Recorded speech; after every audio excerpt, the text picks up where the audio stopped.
In this video, we're going to be doing a flat felled seam. Now, a flat felled seam is a really strong and sturdy seam. It is also one of the seam types that is another way of finishing. There are a few different types of seams that also finish the raw edges in the process of creating this seam. So that's what the flat felled is going to do. Flat felled's really popular. It's super strong. And if you actually look at your jeans, sometimes you'll see this flat felled seam in jeans, particularly menswear jeans, because it's very strong and sturdy. So what we're doing is we're going to start with just a plain seam. I've got a 5/8 of an inch seam allowance here, and we're just going to stitch this line to start.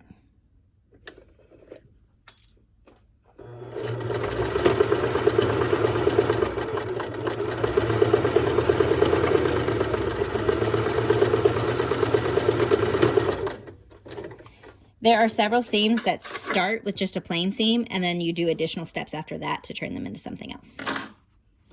Okay, so now I've got my seam. It's 5/8 of an inch. So what I want to do now is I want to actually open this seam up,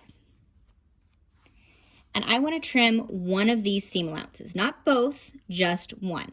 I want to trim it down to about 1/4 of an inch. So I'm going to do that. Approximately, you can kind of eyeball this, kind of cut that seam allowance size in half. So we're trimming down one of the seam allowances. So now you can see I've got one long seam allowance and one shorter seam allowance. Now we need to take this to the iron to get the part of this seam that's a finishing section, okay? So let's head over to the iron. Okay, so here I have my flat felled seam. So what I'm going to do is I want to open this up, and I'm going to press all of this seam allowance toward the side that's got my longer seam allowance. It just makes this next set of steps a little easier. So I'm pressing it all to one side, double checking that I didn't get it wonky on the opposite side. So now what I'm going to do is I'm going to take the longer end of my seam allowance and fold it to the stitching line. So what this does is this covers up the shorter end. If you find when you're doing this that the shorter seam allowance is bunching up underneath, then you need to trim it down a little bit more. I'm going to fold this to my stitch line and then press. Okay. And now, because we want all of the raw edges enclosed, because this is a finishing seam, all raw edges are enclosed on a finishing seam.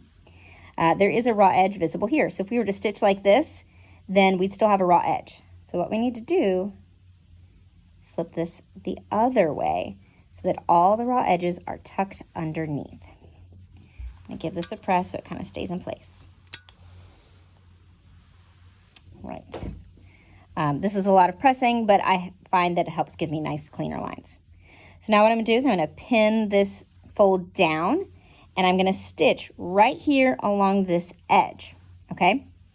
So the flat felled seam on one side, it will look like just one row of stitching, and on the other side, it will look like 2 rows of stitching. We'll talk more about that once we sew it together. So we're continuing with the flat felled seam. So what I've done is I have pinned this seam allowance down, and we're going to stitch right along this edge through this part of the seam because we want to attach this folded edge to this side. This is what makes it a really strong seam, is that you've got 2 rows of stitching holding the 2 pieces that you're sewing together. 2 rows of stitching makes it super strong, okay? So start with a back stitch. Oop! Except my needle came unthreaded. Did not leave a long enough tail.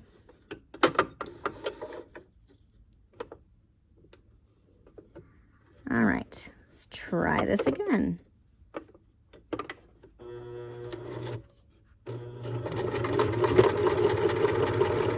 I'm just stitching really close to the edge.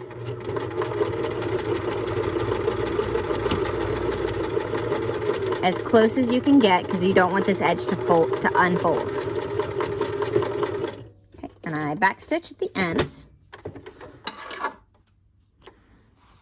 Okay, so let's take a closer look at this seam. So on this side, we see 2 rows of stitching. But on the opposite side, you can see that there is a seam, but you actually see one row of stitching. I did not have you specify which is the right side and which is the wrong side on these samples because I have actually used this seam both directions.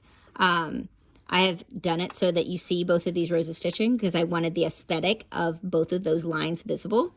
I have also done this method where you just see this one edge line of stitching. So when using the flat felled seam, you want to think through carefully which side do you want to be visible on the outside, and then do the mental path walking to make sure that that this is going to come out on the side that you want. Okay, that's the flat felled seam.